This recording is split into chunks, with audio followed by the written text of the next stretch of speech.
आज हम इंफ्रास्ट्रक्चर की बात करेंगे। Measures for development of economic infrastructure की बात करेंगे। आज से if you go back around 40 years, China और इंडिया का लेवल सेम था, कोई फर्क नहीं था। चाइना ने पूरा ताकत लगाया इंफ्रास्ट्रक्चर में, उन्होंने रोड, रेलवेज, डैम्स, ब्रिजेस में करोड़ों अरबों रुपया खर्चा किया। इंडिया का लिबरलाइजेशन नहीं हुआ था, आगे आएगा लिबरलाइजेशन 1991 का, मैं तभी डिटेल्स में बताऊंगा। इंडिया का प्रोग्रेस था बट स्लो स्टडी। चाइना ने पूरा ताकत लगाया, मैन्युफैक्चरिंग में ध्यान दिया, इंडिया आईटी में ध्यान दे रहा था। बट सवाल यह है कि इंफ्रास्ट्रक्चर होता क्यों है, होता क्या है, क्यों है, और चाइना क्यों इतना आगे। अभी क्या होता है कि if if I go back 25 years, 30 years, from Nasik to Mumbai used to take 6 hours। कसरा करके एक घाट है, वहीं पे आप लटक गए 1.5-2 घंटे। एक बार एक जन 10 घंटा लटका था। लोग का डिसिप्लिन नहीं है, लोग चलाएंगे। आप लाइन में रहना चाहिए ना, कोई इधर जाता है तो आने वाला रुक जाता है, और इंडिया में होता ही है 10 घंटा जाम। Drivers are to blame, small roads are to blame. Then रास्ता बनाया गया एक स्ट्रेट, नाउ तुम 2.5 घंटा में मुंबई पहुंच सकते हो। नासिक पूना कितना टाइम लगता है? It use to take 6-6.5 hours. अभी नासिक पुणे एक्सप्रेस वे बन गया है, 4-4.5 में भी पहुंच जाते हैं। सो 2 घंटे का सेविंग। ये जो टाइम सेविंग है, वंदे एक्सप्रेस 130 की रफ्तार से चलती है, बाकी train 70-80 now you can reach from Mumbai to Goa in, बोलते ना, अप्रोक्सीमेटली 6 to 8 आवर्स, जो normal train would have taken 12 hours. So time is reducing. तुम अपना गुड्स जल्दी पहुंचा सकते हो, सेफली पहुंचा सकते हो, रास्ते अच्छे रहे तो रास्ते में डैमेज नहीं होगा। So what is infrastructure? Economic development के लिए you require what? Road, railways, dams, bridges. इस सब पे जो इन्वेस्टमेंट होता है, ठीक है, उसमें स्टेट भी फंड्स प्रोवाइड करता है, जिसके वजह से रैपिड इकोनॉमिक डेवलपमेंट होता है। ठीक है ना? अपना देश आगे बढ़ रहा है। If you see countries like Dubai, उनका ट्रैफिक सैटेलाइट्स मैनेज करते हैं। वहां पे अभी अभी अपने देश में कैमरास लगाए जा रहे हैं सिग्नल्स में, उसमें आर्टिफिशियल इंटेलिजेंस जोड़ा जा रहा है। नेक्स्ट 5 इयर्स में थोड़ा डिसिप्लिन आ जाएगा, क्योंकि फाइन ऑटोमेटिक तुम्हारे मोबाइल में आ जाएगा।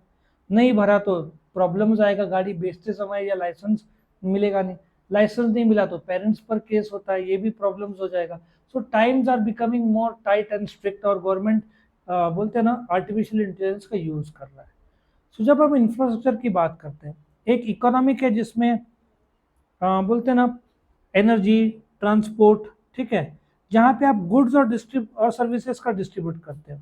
सोशल, जिसमें सोसाइटी को फायदा होगा, हेल्थ और एजुकेशन। इस पे भी मैं डिटेल चर्चा करूंगा। Now measures for development of economic infrastructure.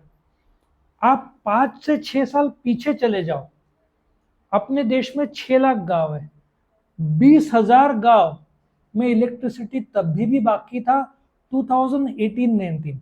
जब ये प्रेजेंट गवर्नमेंट आया बीजेपी, उन्होंने बोला कि बाय 2021-22 है, जो भी उन्होंने टाइम फ्रेम दिया था, प्रॉमिस किया था सारेगा, और वो प्रॉमिस उन्होंने निभाया। आज 6 के 6 लाख गांव आज पूरा इलेक्ट्रिसिटी प्रोवाइडेड है। नाउ कमिंग टू इंटरनेट, जो सर्विसेज है वो अभी भी पूरे देश में नहीं है, 2/3। और अभी भी second hand mobile market 2 crore handsets बिकते हैं।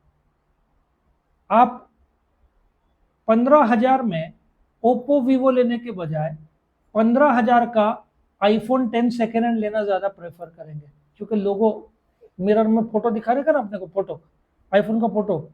सो आईफोन 13 आपको 30-40 हजार में मिल जाएगा। सेकेंड हैंड तो आधे रेट में मिलेगा। सेकेंड हैंड में बादशाह है iPhone. So it's a massive market of 2 wheeler 4 wheeler cars and two और मोबाइल फोन्स, बहुत बड़ा मार्केट हो चुका है। अच्छा, रूरल इलेक्ट्रिफिकेशन जब बढ़ते गया, जो ट्रेन्स की रफ्तार थी वो नया बन गया, बड़े ट्रैक्स उन्होंने इंप्रूव किया, और कुछ भारत में उन्होंने बहुत सारे स्टेशंस का रिनोवेशन किया। सो जो पुराने रेलवे स्टेशंस थे उनको नया किया, इलेक्ट्रिफिकेशन किया।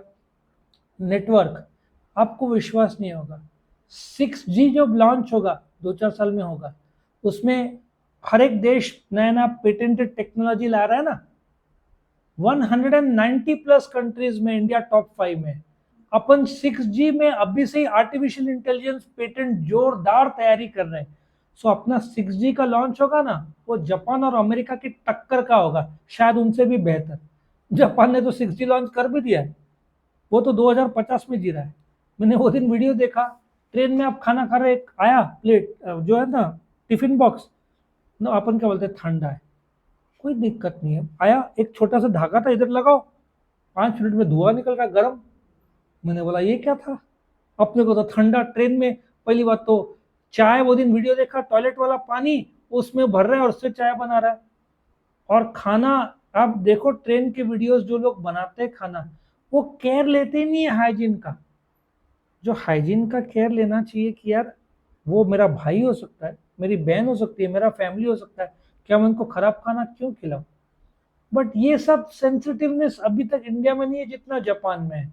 लेकिन अभी गवर्नमेंट ने और टाइट कर दिया है, आप ट्रेन में बैठ के ऑर्डर कर सकते हो, स्विगी जोमेटो से, ये सब आ गया है। कितना बड़ा टेक्नोलॉजी। मॉडिफाइड है ना, डायरेक्ट बेनिफिट है एलपीजी में, जो गरीब लोग को डिस्काउंटेड था।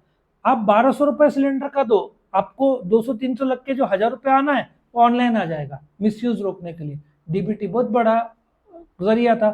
डीबीटी को उन्होंने गरीब को आधार कार्ड देके उसको बैंक के साथ लिंक कर दिया। तो पहले कैश देते थे लोग खा जाते थे, अभी नहीं। अभी आधार कार्ड, पहले तो एक आदमी के पास 2 आधार कार्ड नहीं हो सकता। पहले क्या था, नकली होता था, एक ही आदमी के नाम पे 150 नंबर। अभी आधार कार्ड आ गया, आप कर नहीं सकते, बहुत टाइट कर दिया है। रोड डेवलपमेंट प्लान, ठीक है, 3 पॉइंट, इसमें नितिन गडकरी ने बहुत बढ़िया काम किया है। क्या रोड्स, और अभी तो नया कायदा आ रहा है, रोड में कोई डिफेक्ट निकला तो जो बनाने वाला है जवाबदार। बिहार में तो ब्रिज बना, 1 साल में गिर जाता है, टूट जाता है। अपन तो सोचते महाराष्ट्र, उसमें भी एक ट्रेजेडी हुआ, शिवाजी महाराज का स्टैचू सुना ना, वो कोलैप्स हो गया, मेटल उसका पुराना और लो क्वालिटी का था। एक्चुअली गवर्नमेंट ने पैसा बराबर दिया, वो जिसने बनाया और जो वो ग्रुप था ना, उन्होंने गड़बड़ी कर दिया। It was not a small contract, करोड़ों का कॉन्ट्रैक्ट था, नियत की खोट हो गई बनाने वालों की, जो इसने भी किया है। मेट्रो रेलवे, मुंबई नागपुर, आप बैंगलोर जाओ, एक नंबर का मेट्रो, वो दुबई के पैरामीटर वाली मेट्रो बना है। आप बैठोगे ना, आपको फॉरेन का फील आएगा, क्वालिटी। सो मुंबई नागपुर ही नहीं, पुणे में भी चालू हो गया एक बीआरटी कॉरिडोर, पता है, रास्ता इतना, बीच में सिर्फ बसेस के लिए एक होगा एक्सक्लूसिव। ये अहमदाबाद में आपको जो आधा घंटा लगना चाहिए, 5 मिनट में पहुंच जाते हो, क्योंकि वो रोड में सिर्फ बस ही जाएगा, दूसरा जा नहीं सकता। और जगह भी इतना है, बस के आजू बाजू 1-2 फीट, मतलब कोई घुस ही नहीं सकता, एक्सक्लूसिव है। आई थिंक भोपाल में ट्राई किया था, शायद उसको अलग करके रास्ता बड़ा कर दिया उन्होंने। Maharashtra port development policy, Sagarmala program, जिसमें गवर्नमेंट ने बोला कि मारुति को आप नॉर्थ से साउथ क्यों ट्रक से भेज रहे हो कार्स, एक ट्रक में 6 से 8 कार रहते हैं, आप इससे भेजो, शिप से भेजो, हम आपको 2000 रुपये सब्सिडी देते हैं पर कार। मारुति ने ट्राई किया, खुश हो गया। एक तो रास्ते का डैमेज कम, समुद्र से जा रहा है तो नदी में डैमेज कम, थोड़ा टाइम ज़्यादा लगेगा लेकिन गवर्नमेंट से सब्सिडी, पोल्यूशन की कमी, ट्रक का ट्रैफिक जाम का प्रॉब्लम कम, गाड़ी का डैमेज कम, 2-4 दिन आगे पीछे, है ना, नेचुरल वाटरवेज। तो ये सब प्रोग्राम गवर्नमेंट ने शुरू किया, तो काफ़ी इंप्रूवमेंट लाया। और इंटरनेट सब्सक्राइबर बेस 2/3, यहाँ 5.5 करोड़ लिख रहा है, अभी 40,000 गाँव है, लगभग सारे गाँव में इंटरनेट पहुँच रहा है। क्योंकि महाराष्ट्र बहुत बड़ा सेंटर है, जहाँ पे 12 से 15 करोड़ लोग ही नहीं है, इंडिया का सबसे हाईएस्ट जो आउटपुट देने वाला स्टेट है। तो अभी पूरे इंडिया में 2/3 इंटरनेट पहुंच चुका है, 1/3। और अभी लोग को ये वाला नहीं चाहिए, बटन वाला फोन नहीं चाहिए, क्या चाहिए, स्मार्टफोन, वो भी 3G 4G 5G। कल मेरे मोबाइल में एक अपडेट 1 GB का है, मैं घर पे बता रहा था, 2008-9 को 1 GB को डाउनलोड होने को 12 घंटा लगा होता, तभी था 8 kbps, जो आज 100 टाइम्स ज्यादा स्पीड देता है। सो वो डाउनलोड हो गया, वो भी घर पे कुछ 40-50 एमबीपीएस का है, इधर मेरे 200 एमबीपीएस का है, इधर किया होता तो 1 मिनट में हो गया होता, और तुमको भी आश्चर्य नहीं होता, तुम्हारा खुद का मोबाइल 5G का सर्विसेज ले रहा है। सो ये स्पीड हम सोच भी नहीं सकते थे जो आज मिल रहा है, और गवर्नमेंट 6G पे ऐसा जोरदार काम कर रहा है। तुम देखना, इंडिया वर्ल्ड में टॉप के 3-4 देश होंगे जिसमें 6G लॉन्चिंग में होगा। क्या पेटेंट ले रहा है अपना देश। और अभी एक 190 कंट्रीज के डेलीगेट्स आ रहे हैं, ये 6G प्लेटफॉर्म और आर्टिफिशियल इंटेलिजेंस का डिस्कशन एशिया में पहली बार हुआ, इंडिया होस्ट कर रहा है। उसमें शेयरिंग भी तो होगा technology. India is very friendly with Japan है, जर्मनी है, इटली है, ठीक है ना, फ्रांस है, तो एक्सचेंज ऑफ इंफॉर्मेशन तो होगा ही। 6G का लॉन्च ज्यादा दूर नहीं है, जिस प्रकार से चालू है 2025 चल रहा है, 2027 तक शुरू हो जाएगा। और जियो, मुकेश अंबानी है, छोटा मोटा तो सोचेगा नहीं, उनके टावर ऑलरेडी 6G तैयार है।